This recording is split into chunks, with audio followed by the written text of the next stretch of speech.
Buenas noches, estimados hermanos. Hoy viernes queremos compartir con ustedes en este tiempo de oración y estudios bíblicos algunos motivos de oraciones, puesto que el propósito final de nuestra salvación es glorificar a Dios y traernos a comunión íntima y enriquecedora con Él. No buscar a Dios en oración es negar ese propósito. Como vemos en la primera carta de Juan 1:3, lo que hemos visto y oído lo anunciamos también a vosotros, nos dice el apóstol Juan, para que vosotros también tengáis comunión con nosotros. Y esta comunión es con el Padre y con su Hijo. Amado hermano de la primera iglesia bautista de Balboa, nos acercamos a Dios en oración congregacional. Sabemos por las Escrituras que nuestra comunión con el Padre no es y no podrá ser nunca interrumpida, puesto que el propio Dios ha provisto para su pueblo la oración como medio de gracia, por el cual cada uno de los creyentes de forma personal y también como un cuerpo, como la iglesia, todos juntos, pueden acercarse a Él en oración. Como dice su palabra en Hebreos 4:16, acerquémonos pues confiadamente al trono de la gracia para alcanzar misericordia y hallar gracia para el oportuno socorro. En esta primera parte de los motivos de oraciones, queremos pedirles que esté orando a Dios desde su hogar por los siguientes motivos. Oraciones de gratitud a Dios por su providencia cada día. Pedimos oración a Dios para que nos siga fortaleciendo para perseverar en la fe, que como creyentes pongamos nuestra mirada en Cristo. Oramos a Dios arrepintiéndonos por nuestros pecados. Rogamos a Dios por su misericordia, que nos restaure por el poder de su Santo Espíritu. Pedimos a Dios oración por cada uno de los miembros de la iglesia de Balboa, esta iglesia local, por cada uno de los ancianos que forman parte de esta iglesia, por los hermanos que están pasando por enfermedad, por cada una de las familias, los matrimonios, los jóvenes, los solteros, los niños, aún los más pequeños, los recién nacidos, los infantes. Pedimos a Dios para que Él sea nuestro consuelo en este tiempo, para que perseveremos en comunión fraternal, para que andemos en santidad delante de Él y seamos luz y sal a este mundo en oscuridad. Pedimos a Dios por la salud espiritual de esta, su iglesia, para que seamos perfeccionados por su palabra y la obra de su Santo Espíritu. Recordamos a los hermanos que están sin empleo. Sabemos que Dios es nuestra fuente de toda gracia y providencia. Oramos a Dios para que siga derramando su socorro sobre la vida de cada uno de nosotros. Recordamos en oración a cada uno de los pastores y a sus familias. También oramos por las hermanas que están esperando bebé, que están embarazadas, para que el Señor la guarde a ella y a las criaturas que están en sus vientres.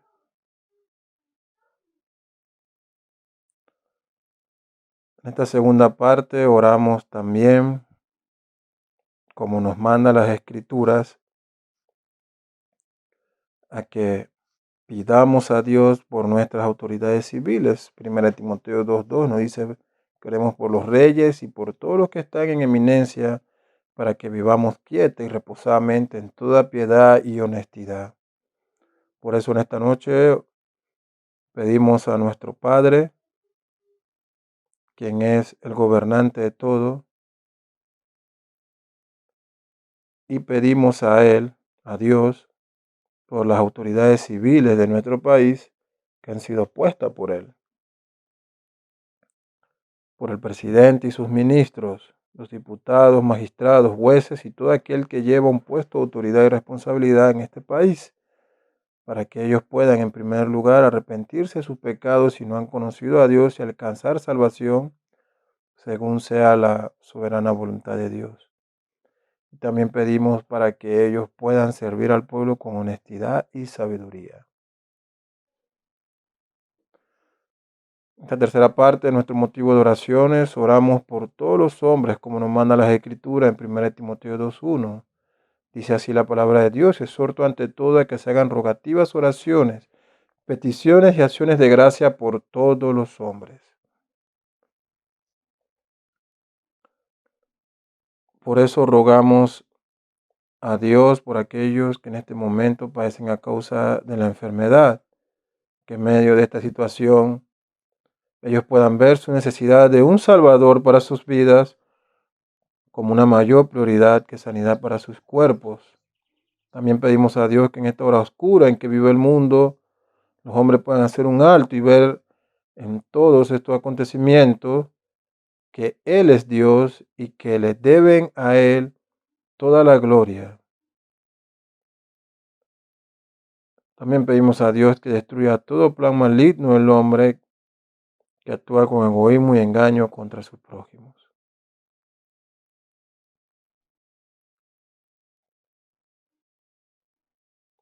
Nuestra cuarta parte en este motivo de oraciones es por la iglesia en todo el mundo. Según el Tesalonicenses 1:4 nos dice así: de manera que nosotros mismos hablamos con orgullo de vosotros entre las iglesias de Dios, por vuestra perseverancia y fe en medio de todas las persecuciones y aflicciones que soportáis. Señor, por eso en esta noche, como iglesia, te pedimos por todos tus hijos en todas partes del mundo, por tu iglesia universal que se encuentra en todo el mundo, para que sean fortalecidos en tu palabra y el poder de tu Espíritu Santo. Señor, sabemos que esta enfermedad afecta a todos los hombres, esta pandemia, entre los cuales están tus hijos también. Señor, provee consuelo en este tiempo de dolor y pérdida. Tú eres el Dios de toda paz, que nuestra confianza esté puesta en ti. Señor, te pedimos por cada uno de los pastores que tú has puesto al frente de cada una de las iglesias en todo el mundo, para que estos hombres puedan ejercer su labor de guiar, alimentar y cuidar a tu rebaño, a la iglesia que tú has puesto en sus manos. Cada día, Señor, ellos puedan tener este cuidado por tu pueblo, aún más en estos momentos difíciles, Señor. Te pedimos estas cosas. Señor, también te pedimos por aquellos que sufren persecución. Padre, que tu amor los cubra, que en este tiempo de dolor puedan descansar en ti. Ayúdanos a nosotros a sentir también el dolor de estos tus hijos que sufren a causa de la verdad. También te pedimos, Señor, que destruyas todo plan del maligno y de los hombres malos que se levantan contra tu iglesia. Señor, ayuda a tu iglesia en todo el mundo a que presente defensa de la fe de una forma digna y que podamos ser dignos representantes de tu evangelio. Señor, en este tiempo pedimos, Señor, finalmente nos acercamos a ti en oración. Oh, nuestro Señor, que en este tiempo difícil tú seas nuestro consuelo y refugio. Y si es tu voluntad que mientras pasamos este valle de sombra y muerte perezcamos, ayúdanos, Señor, a no quitar nuestra mirada de ti. Tu palabra dice que quienes tú amas, todas las cosas ayudan a bien. Sabemos, Señor, que ya sea que muramos o vivamos, somos tuyos y nada nos podrá separar de tu mano. Bendito sea tu nombre por siempre. Amén. Ahora alabemos a Dios escuchando este himno.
En estos momentos vamos a recibir el estudio de la palabra de Dios.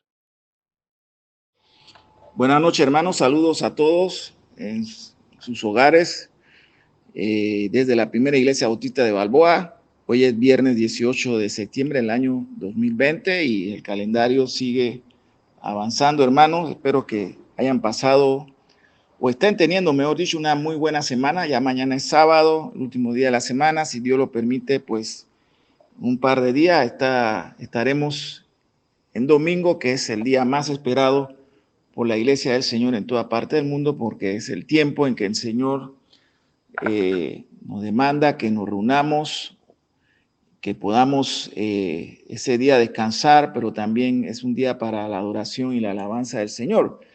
Sabemos, hermanos, que por la situación que por todo conocido a causa de la pandemia del coronavirus, pues las reuniones en los templos no se han retomado en todas partes. Sé que en algunos lugares, en otros países ya sí se están reuniendo los hermanos en sus templos. Para nosotros, pues los ancianos de la iglesia han decidido esperar hasta el mes de octubre. Ya falta poco, si el Señor lo permite. Esperemos que sea de esa manera. Nuevamente les reitero mis saludos y pues como cada viernes estamos en nuestro estudio y estamos entonces en las cartas del apóstol Pablo a la iglesia en la región de Efesios. ¿Por qué la región de Efesios? Porque algunos historiadores serios señalan que era una serie de iglesias que estaba en todo lo que se conoce como Asia Menor. Y pues esta carta, como era la costumbre en ese tiempo, circulaban en diferentes iglesias, de tal manera que la carta de los Efesios tiene ese carácter. Eso fue una carta donde circuló en las iglesias del primer siglo y hoy la tenemos como parte del canon del Nuevo Testamento. Estamos en el capítulo 5, vamos a leer del verso 5 hasta el verso 21, si el Señor así nos permite. Leemos entonces. Efesios capítulo 5, verso 5. Estoy utilizando la Biblia El Viviente para este capítulo. Y dice de esta manera: pueden estar seguros que de ninguna persona inmoral, impura o avara heredará el reino de Dios y de Cristo. Pues el avaro es un idólatra que adora las cosas de este mundo, señala el apóstol Pablo. No se dejen engañar por lo que tratan de justificar esos pecados, porque el enojo de Dios caerá sobre todos los que lo desobedecen. No participen en las cosas que hace esa gente, pues antes ustedes estaban llenos de oscuridad, pero ahora tienen la luz que proviene del Señor. Por lo tanto, vivan como gente de luz, pues esa luz que está dentro de ustedes produce solo cosas buenas, rectas y verdaderas. Averigüen bien lo que agrada al Señor. No participen en las obras inútiles de la maldad y la oscuridad. Al contrario, dice el apóstol Pablo, sáquenla a la luz. Es vergonzoso siquiera hablar de las cosas que la gente malvada hace en secreto. No obstante, sus malas intenciones se descubrirán cuando la luz las ilumine, porque la luz hace todo visible. Por eso se dice: despierta tú que duermes y levántate de los muertos y Cristo te dará luz. Así que tengan cuidado de cómo viven. No vivan como necios, sino como sabios. Saquen el mayor provecho de cada oportunidad en estos días malos. No actúen sin pensar, más bien procuren entender lo que el Señor quiere que hagan. Y vamos a leer hasta el verso 18 y nos detenemos por esta noche aquí. No se emborrachen con vino, porque eso les arruinará la vida. En cambio, sean llenos del Espíritu Santo. Dios bendiga su palabra. Así que Pablo dice porque pueden estar seguros de que nadie que sea avaro, es decir, idólatra, inmoral o impuro, tendrá herencia en el reino de Cristo y de Dios. Que nadie los engañe con argumentaciones vanas, porque por todo esto viene el castigo de Dios sobre los que viven en la desobediencia, así que no se hagan cómplices de ellos. Hermanos, son muchas las razones que se dan en el Nuevo Testamento de por qué los cristianos deben abstenerse de la inmoralidad. Presentémonos entonces por un momento ante el Señor en oración. Padre, gracias en el nombre de Cristo Jesús por el regalo de la vida, el regalo de la salud, por tu cuidado, por tu provisión y por cada una de esas muchas bendiciones que recibimos cada día, Señor. Tú eres un Dios bueno, un Dios de gracia, misericordia, un Dios todopoderoso, un Dios de justicia, de amor, de juicio y de verdad. Señor, gracias por nuestro Señor y Salvador Jesucristo, por su obra perfecta en la cruz, por su obediencia hasta la muerte, como dice las Escrituras, y muerte hasta la cruz. Y gracias por la dulce persona de tu Espíritu Santo, que está en nosotros y guía, Señor, nuestras vidas y guía a tu iglesia. Y gracias, Señor, por tu santa palabra. Como dice el Salmo 119, lámpara es a mis pies tu palabra y lumbrera en tu camino. Gracias, Señor. En el nombre de Jesús nos presentamos delante de ti en esta noche. Ayúdanos, Señor, a poder exponer tu palabra de manera que todos seamos bendecidos en esta noche. Te lo pedimos, Padre, en el nombre de Cristo Jesús. Amén. Hermano, y por asunto de ética, estoy siempre recordando de que nuestros estudios de viernes y domingos son el resultado del aporte de muchos hermanos que nos han, algunos ya antecedido en la fe, como el doctor Amita Robinson, el doctor John Stott, el doctor B.H. Carroll, que con sus comentarios nos enriquecen nuestro estudio, y por supuesto los aportes de otros hermanos y los aportes propios de los pastores en la iglesia de Balboa. Dice entonces, está por ejemplo la teología trinitaria del cuerpo humano, creado por Dios, perteneciente a Cristo y morada del Espíritu Santo, que Pablo desarrolla en 1 Corintios capítulo 6, versos 12 al 20. Luego está la incoherencia intrínseca de adoptar prácticas no santas por parte del pueblo santo de Dios. En otras palabras, hermanos, ser sexualmente licenciosos simplemente no es propio del pueblo santo de Dios. Y tú te puedes regresar ahí mismo en el capítulo 5, en el verso 3. Y ahora está el temor al juicio. Muchas de las personas inmorales no sufren consecuencia de su inmoralidad aquí en la tierra, pero ninguna de ellas escapará para siempre de ser detectada, condenada, hermanos, y sentenciada eternamente.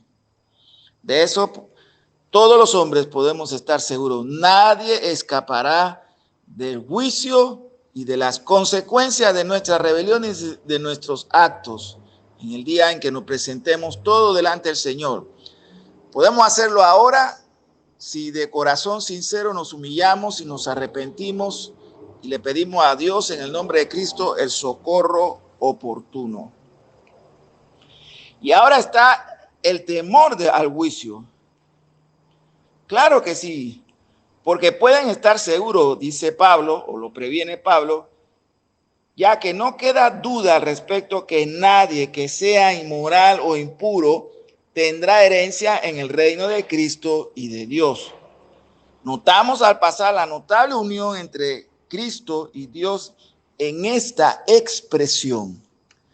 El artículo definido no se repite en el original, por lo tanto el reino se le adjudica a él, que es a la vez Cristo y Dios. Y este reino divino, hermanos, es un reino de rectitud del cual debe ser excluida toda incorrección, todo pecado, toda práctica que no agrada a Dios y que está expresamente condenada en su palabra, debe ser excluida dentro del pueblo de Dios. Entonces, hermanos, debemos ser cautelosos. Sin embargo, al aplicar este severo concepto, no debe entenderse que un solo pensamiento, palabra o acción impura es suficiente para descalificarnos del cielo. Si así fuera, ¿quién de nosotros podría reunir los méritos suficientes? Ninguno. Para aquellos que caen en tales pecados por debilidad, pero luego se arrepienten con mucha vergüenza y humillación, las Escrituras nos garantiza que en Cristo hay perdón. La persona inmoral o impura que se describe aquí, hermano, es aquella que se ha abandonado a esta manera de vivir sin vergüenza ni penitencia, un avaro en el sentido en que ya se ha definido, es decir, un inmoral. Y eso ya lo pasamos en el capítulo 4, entre los versos 19 y aquí mismo en el capítulo 5, verso 3, como mencioné hace un momento. Y añade Pablo que es idolatría, estos tipos de pecados. Tal gente cuya lujuria se ha transformado en su obsesión idólatra no tendrá parte en el reino perfecto de Dios. Y Pablo dice que nadie los engañe, hermanos.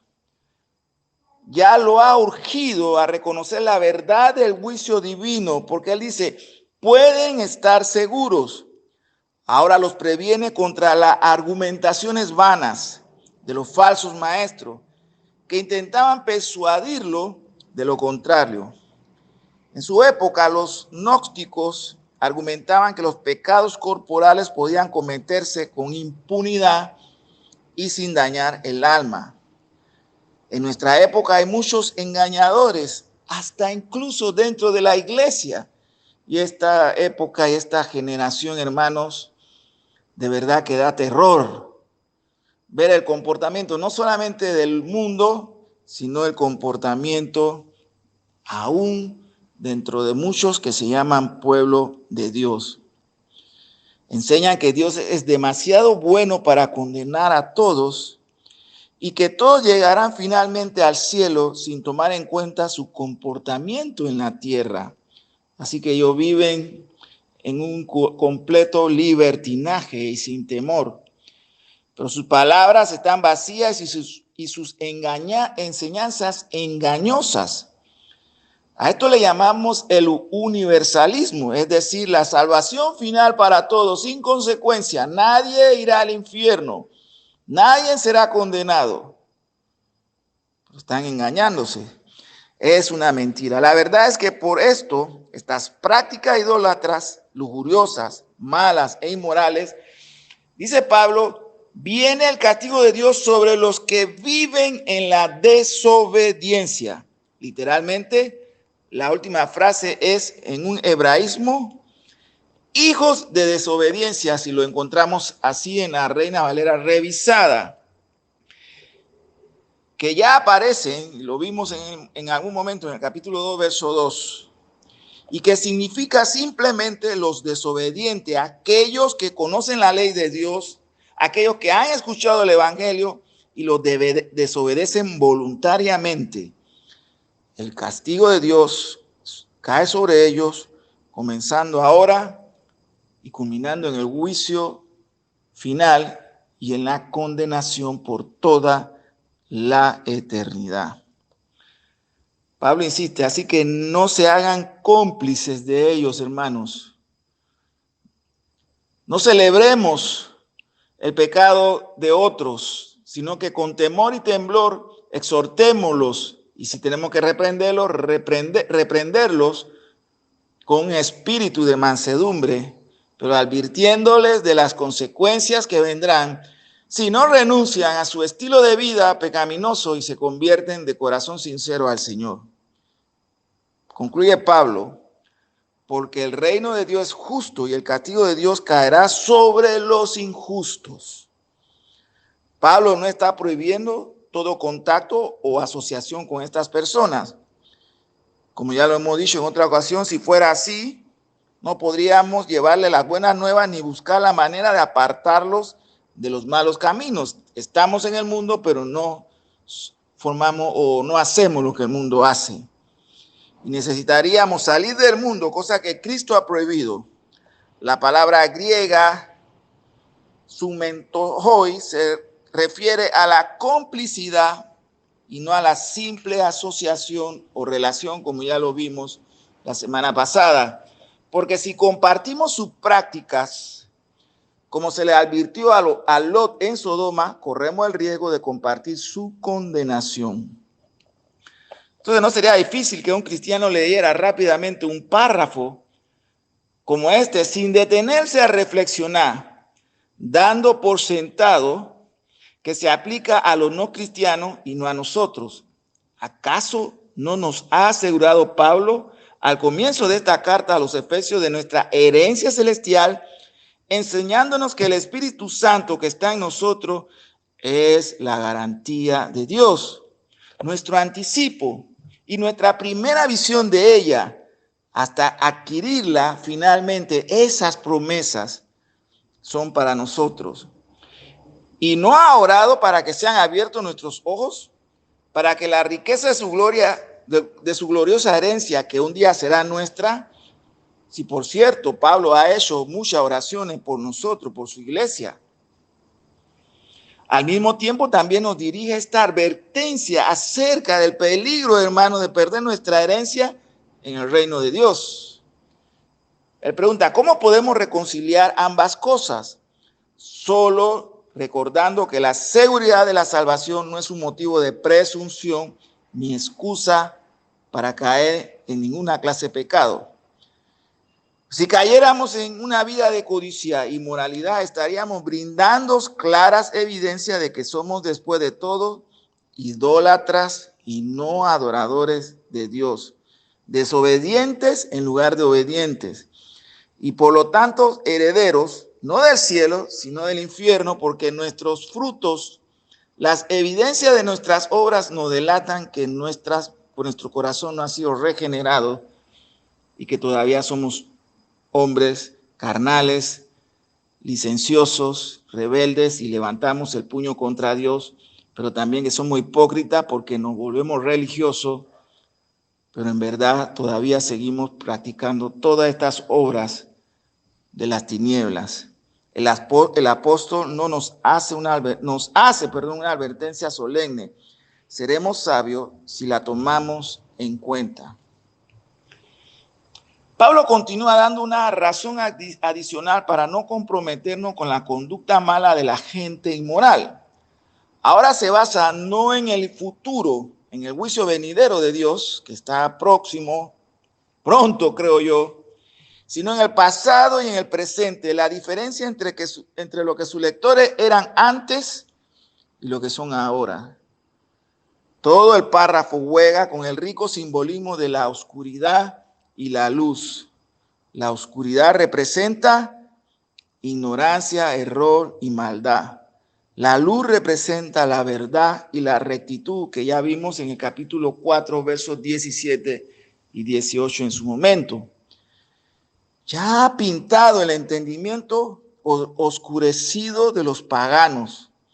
Antes sus lectores eran como ellos, antes eran oscuridad, pero ahora son luz en el Señor.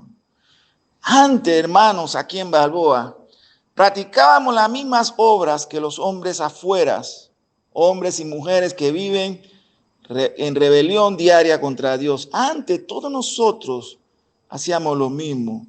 Pero por la gracia y la misericordia de Dios, el Señor nos ha rescatado y nos ha llamado con llamamiento santo. Y ya no practicamos las obras que en una vida pasada celebrábamos nosotros también. Notemos que no dice que estaban en oscuridad y que ahora están en luz. Esto último es cierto, como lo dicen los escritores del Nuevo Testamento. Pero lo que Pablo escribe aquí es más sorprendente todavía. Ellos mismos ahora son luz. Ustedes, hermanos en Balboa, sus vidas y no solo sus circunstancias han cambiado de la oscuridad a la luz. Lo mismo que los cristianos en la región de Efesio, a la que Pablo le está dirigiendo esta carta. Y esta transformación radical había tenido lugar en el Señor, en Cristo, por virtud de su unión con aquel que había proclamado que Él era la luz del mundo. Hermanos, porque habían llegado a ser luz en el Señor, debían ser como hijos de luz, como quienes pertenecen a la luz, dice la versión Dios habla hoy. Su conducta debe estar de acuerdo con su nueva identidad. Deben irradiar la luz que son y deben notarse en su conducta. Ahora bien, ¿qué significará todo esto en la práctica? Me pueden preguntar, hermano Andy, Pastor Andy, ¿qué significa todo esto en la práctica? Significará una vida radiante en toda bondad, justicia y verdad. Porque estas cosas son fruto de la luz. Algunos manuscritos dicen fruto del Espíritu, pero probablemente será una asimilación de Gálatas 5, verso 22. Fruto de luz es la traducción más adecuada, según nuestros comentaristas. Es posible que Pablo siga con su metáfora y esté asemejando la bondad y la verdad que crecen por la luz de Cristo con una cosecha que está madurando bajo el sol. Por cierto, que si van a vivir conscientemente como hijos de luz, deben comprobar.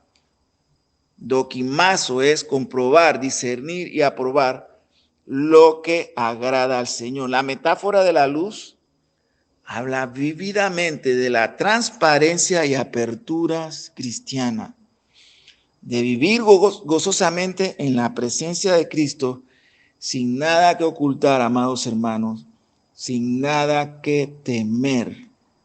Debemos vivir así, no siendo acusados en nuestra conciencia por Satanás, porque todos nuestros pecados han sido perdonados y nosotros no tenemos nada que ocultar y por tanto, amados hermanos, no tenemos nada que temer. Lamentablemente, sin embargo, no es posible vivir en la luz y disfrutarla sin adoptar también alguna actitud hacia aquellos que aún viven en la oscuridad. ¿Qué actitud será esta? Usted me pregunta. Negativamente, no tengan nada que ver con las obras infructuosas de la oscuridad. No practiquen nada de las obras de las tinieblas en secretos, porque pueden estar ocultos a los ojos de los hombres, hermano, pero ¿quién puede ocultarse ante los ojos de Dios que recorren el mundo, el universo, el mar, lo profundo? Y Dios todo lo sabe y Dios todo lo ve. Ninguno podemos ocultarnos de la mirada de Dios. Mientras que la luz produce el fruto de la bondad y la verdad, las obras de la oscuridad son infructuosas, improductivas, hermanos, estériles, no tienen resultado beneficioso, no traen paz, no traen seguridad, no traen tranquilidad. Así que no debemos tomar parte en ellas, sino más bien, dice el apóstol Pablo, exponerlas, demostrar lo que son, denunciarlas. Pueden que no deseamos hacer esto, pero no podemos evitarlo, porque esto es lo que la luz hace invariablemente. La luz todo lo expone. Por otro lado, las obras malas merecen ser denunciadas, es decir, desenmascararlas y reprenderlas, porque da vergüenza aún mencionar lo que los desobedientes hacen en secreto. Y hermano, quiero hacer también un llamado de atención. Cuide lo que usted mire lo que usted ve en la televisión, lo que lo entretiene, hermano, lo que usted lee o ve en los programas o en las redes sociales. Cuide lo que sus ojos ven, porque aquellas cosas se pueden convertir en un hábito pecaminoso que van a contaminar tu mente, tu corazón y van a querer controlar tu voluntad. Así que, como dice el apóstol Pablo, porque da vergüenza aún mencionar lo que los desobedientes hacen en la oscuridad. Ahora, el doble valor de una exposición cristiana del mal, como lo vemos quizá en el verso 13, todo lo que la luz pone al descubierto se hace visible. Esto siempre es bueno. La oscuridad oculta las feas realidades del mal. La luz la hace visible. Entonces, se ve el mal tal como es, sin ninguna posibilidad de conciliación o subterfugio. Segundo, todo lo que se hace visible lo hace la luz. La economía de palabra que hace Pablo dificulta la certeza de lo que quiere decir con esta afirmación. Pero parece estar describiendo un segundo aspecto de lo que la luz hace. Transforma lo que ilumina en luz. La verdad del Evangelio, la verdad que arroja la luz del Evangelio, también transforma lo que ella ilumina. Esto puede significar que los cristianos, al llevar una vida recta, actúan también como un freno y reforman a los que hacen mal. Y hasta, de acuerdo a los propósitos de Dios, los convierten. Porque a medida que brilla su luz, lo que se hace visible, de pronto se hace luz también, así como los efesios mismos, dice Pablo en el verso 8, son luz. Y a veces muchos, al comprender su iniquidad, se vuelven de sus pecados y se convierten también en hijos de luz, como ha ocurrido con nosotros, hermanos. Si esto es correcto, entonces Pablo ha llevado su argumento acerca de la luz y de la oscuridad a un buen clímax. Denuncia, suena negativo, pone en evidencia lo que es la gente juzgándola, condenándola. Y es así, pero la luz que denuncia a la gente tiene un poder evangelizador positivo, porque también la luz es en su alma una alumbrera para otros, porque puede provocar en quien ve la fealdad del mal convicción de su pecado y por lo tanto se horroriza de su conducta, y la fe penitente en Jesús como un don de gracia nos lleva al arrepentimiento. Este es pues el doble efecto que la luz de un cristiano tiene sobre la oscuridad prevaleciente, la pone en evidencia y alumbra a otros. Veamos ya, para ir terminando por esta noche, el pequeño párrafo siguiente del verso 15 en adelante. Dice Pablo, así que tengan cuidado de la manera de vivir, no vivan como necios, sino como sabios, aprovechando al máximo cada momento oportuno, porque los días son malos, por tanto no sean insensatos, dice Pablo, sino entiendan cuál es la voluntad del Señor. El pequeño párrafo siguiente de Pablo, como mencioné, se basa sobre dos supuestos. Primero, que los cristianos son sofoi, gente sabia, como ya mencionamos el viernes pasado, no necia. Y segundo, que la sabiduría cristiana es sabiduría práctica, porque nos enseña cómo comportarnos. Su palabra para comportarse a lo largo de la carta ha sido un concepto hebreo. Andar, como dice la Nueva Versión Internacional, generalmente quiere decir o se traduce vivir. Nuestro andar o comportamiento cristiano, ha escrito Pablo, ya no debe estar de acuerdo con el mundo, la carne y el diablo, ni con los de los paganos. En lugar de ello debe ser digno del llamado de Dios como hijos amados y como hijos de luz. Ahora, Pablo también añade una exhortación más general para que nos comportemos como la gente sabia que él confía que somos. Y dice Pablo, tengan cuidado de su manera de vivir. Ahora, vamos ya al verso 18 y nos vamos a detener por esta noche aquí. No se emborrachen con vino que lleva al desenfreno. Al contrario, sean llenos del Espíritu. Anímense unos a otros con salmos, himnos y canciones espirituales. Canten y alaben al Señor con el corazón, dando siempre gracias a Dios el Padre por todo, en el nombre de nuestro Señor Jesucristo, sométanse, dice Pablo, unos a otros por reverencia a Cristo. Pablo ya le ha dicho a sus lectores que habían sido sellados con el Espíritu Santo y no deben agraviarlo. Ya lo vimos también en el capítulo 1, verso 13, y recientemente en el capítulo 4, verso 30. Ahora le exige sean llenos del Espíritu Santo.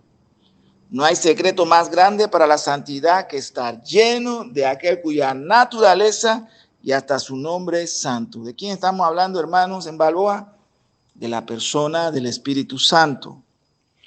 Gramaticalmente hablando, este párrafo presenta dos imperativos: los mandamientos de no embriagarse y ser lleno del Espíritu Santo, seguido por cuatro participos presentes: animado, cantando, agradeciendo y sometiéndose.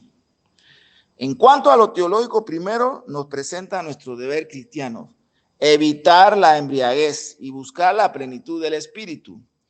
Y luego describe cuatro consecuencias de esta condición espiritual. En términos de nuestra relación, sean llenos del Espíritu es un asunto muy discutido y debatido en nuestros días. Será importante que estudiemos esto cuidadosamente, ya que esto forma parte de la enseñanza paulina. El apóstol comienza trazando cierta comparación entre la embriaguez y la plenitud del Espíritu Santo. No se emborrachen con vino, dice, al contrario, sean llenos del Espíritu. Y es cierto que hay una similitud superficial entre las dos condiciones. Vamos a ver qué es lo que Pablo está argumentando. Una persona embriagada, decimos, está bajo la influencia del alcohol. Y por cierto que un cristiano lleno del Espíritu está bajo la influencia y el poder del Espíritu. Pero allí termina la comparación y comienza el contraste. Por supuesto que en oculto el pagano, o Dionisio, como se le conoce al dios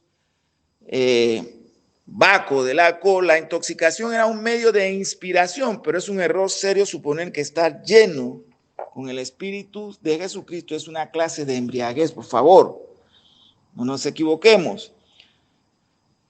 En esa embriaguez por el alcohol perdemos el control de nosotros mismos. Por el contrario, el dominio propio es la cualidad final denominada fruto del Espíritu, y lo podemos encontrar también en la carta de Pablo a los Gálatas, en el capítulo 5, 22 al verso 23. Bajo la influencia del Espíritu Santo no perdemos el control, lo ganamos. Es cierto que en el día del Pentecostés algunos dijeron que los discípulos llenos del Espíritu estaban borrachos, pero fueron una minoría, descrito por Lucas como otros. La mayoría no pensaba tal cosa, sino que se maravillaban de escuchar las palabras solemnes de Dios anunciadas en sus propios idiomas. Parece que la minoría ni siquiera era sincera al atribuir embriaguez a los cristianos llenos del Espíritu. Lucas, en el libro de los Hechos, dice que se mofaban de ellos para que la obra del Espíritu Santo fuera burlonamente interpretada. Amados hermanos, veamos ahora cómo pinta Pablo el contraste. El resultado de la embriaguez escrito es el desenfreno, azotía.